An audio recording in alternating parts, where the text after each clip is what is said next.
Okay, hi. Hello.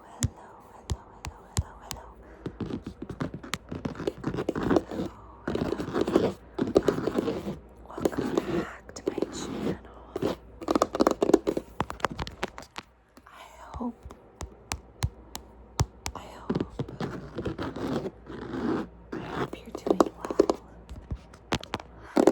you're doing well. It's been a minute. It's been a minute since I recorded a video. I've been a bit busy, but I'm very excited to be recording at night because it's a lot more quiet.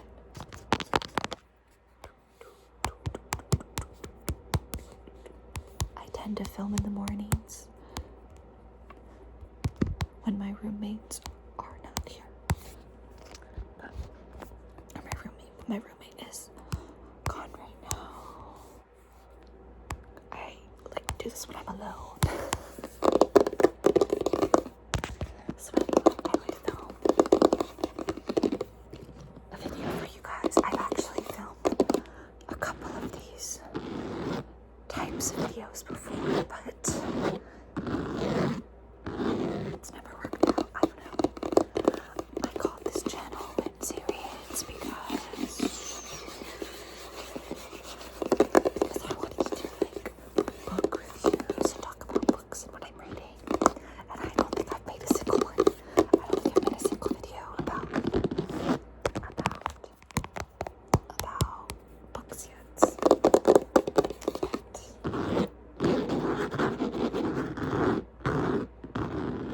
I'm a big reader. I love to read. And I'm always trying to get people, I'm always trying to convert people to being readers. It doesn't have to be anything crazy. I just actually read a huge fan fiction that literally like took over my life. It was so good. It was literally 1,000 pages. But it was fan fiction, you know, so it wasn't like complex or anything.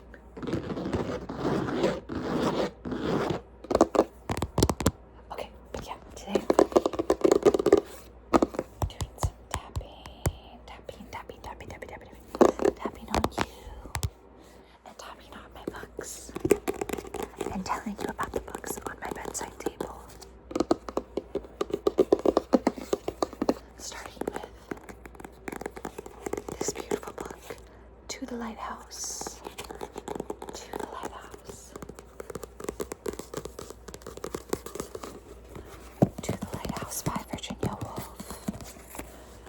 You might be familiar with some of Virginia Woolf's other books, such as Mrs. Dalloway. Mrs. Dalloway is a very famous book. I think it's frequently read in high school, maybe college. But To the Lighthouse came out in 1927. This edition is beautiful. It's very small. It actually fits in my pocket. And this edition is from the 1950s. And I love the cover design with the little shells. I love the tapping sounds. I keep accidentally showing my face, and I don't actually want to show my face, so oopsies. But The Lighthouse is about a family, a very large family, but specifically the relationship between husband and a wife, Mr. and Mrs. Ramsey. Mr. Ramsey is a professor, philosopher who's written, one really great book early in his career, and has never really been able to one-up that amazing book. So he's kind of struggling with that as he ages. And a lot of the book is from Miss Ramsey's perspective, the wife. And I think a central theme in this book is the relationship between men, both romantic and platonic. And also it's a glimpse into the kind of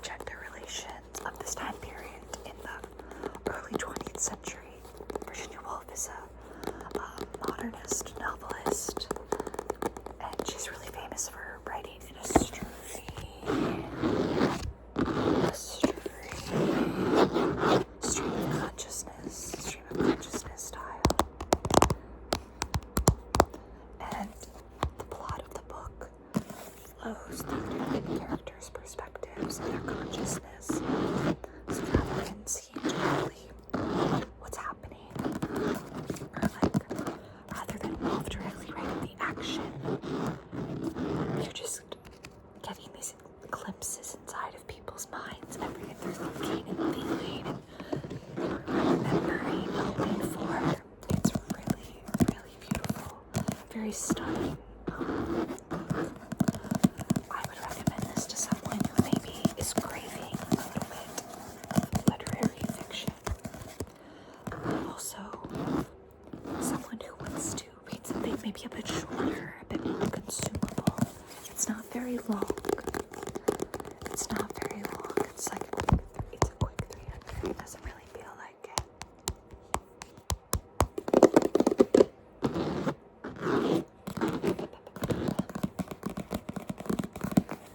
The book behind your head right now is my favorite book to scratch on. And it is actually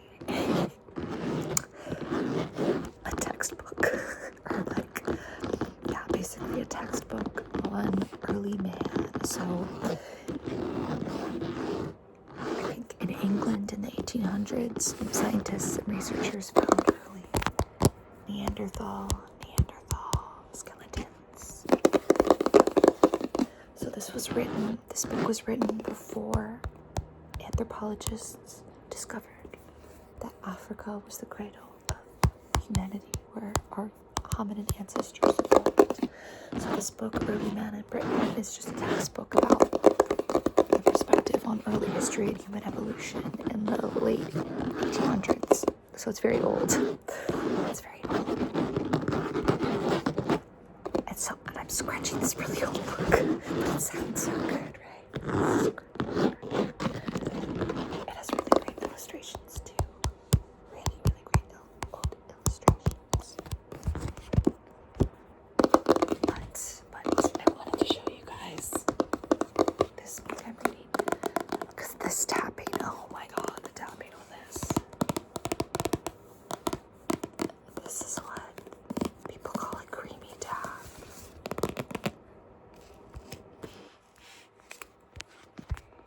I'm trying to make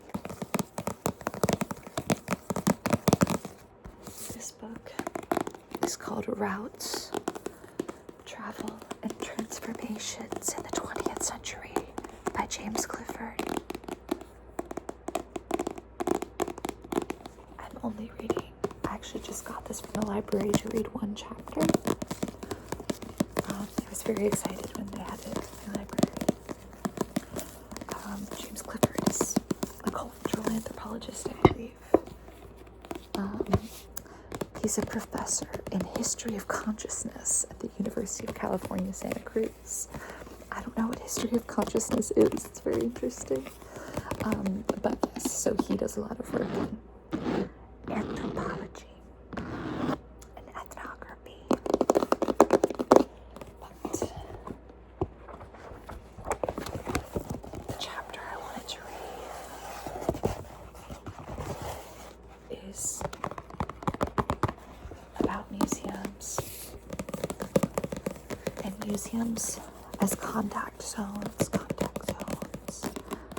between cultures. And I don't want to get too into it, but I'm doing some work in museums and research on museums, so I wanted to know this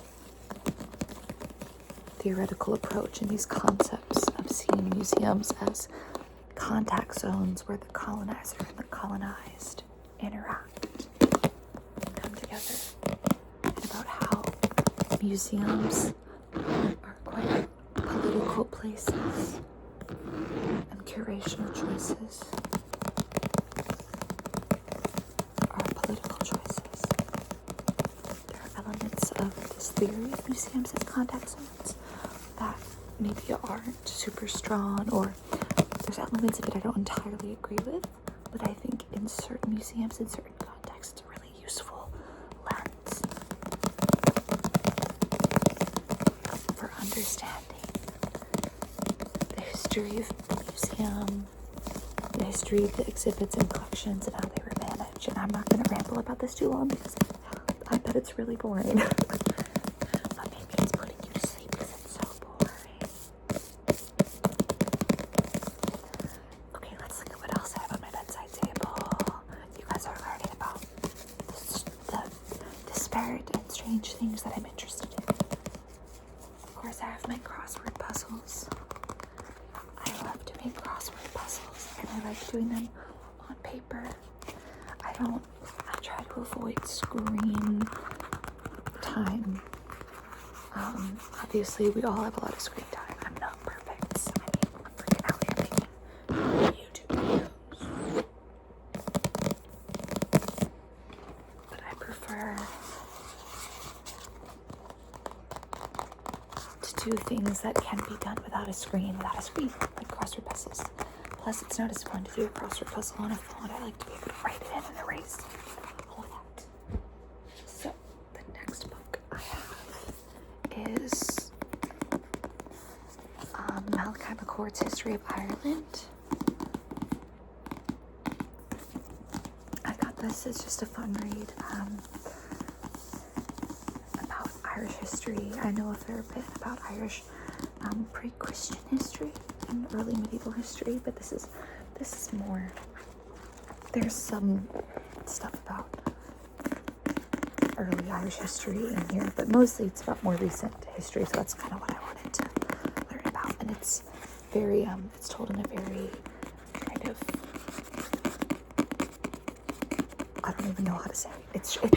It's written for a normal person. It's not like scientific or written like a historian. It's written like a man telling you the history of the place. And I've only read parts of it that I needed to for some research I was doing.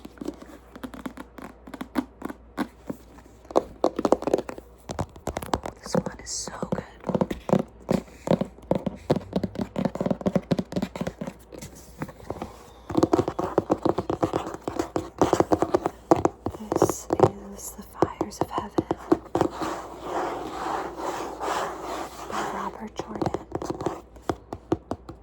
Sorry, I had to check because I always get confused which ones are written by Robert Jordan and which ones are written by Brian Sanderson. Because this is the Wheel of Time series. A lot of people know about the Wheel of Time because of the Amazon TV show, which is really bad. Really bad, really bad, really bad. Well, really bad if you read the books. I read the books. I mean, I think it's a TV show on its own. It's also bad, but this is the 5th book, or the 6th book, I don't know. I'm now trying to only read like one a year because they're a lot.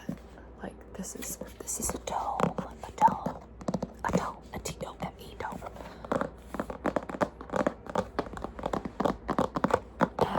And they're pretty all-consuming, and so I think I'm just going to read one a year from now on, unless I feel really compelled, so that I don't get distracted from, well, geez, I guess next year I'm not going to be in grad school anymore, so. Okay, but yeah, I'm in grad school, so I have to read for school. So I try not to get too bogged down in like extracurricular stuff. I say, even though I spent most of last week reading an 1,000-page fan fiction.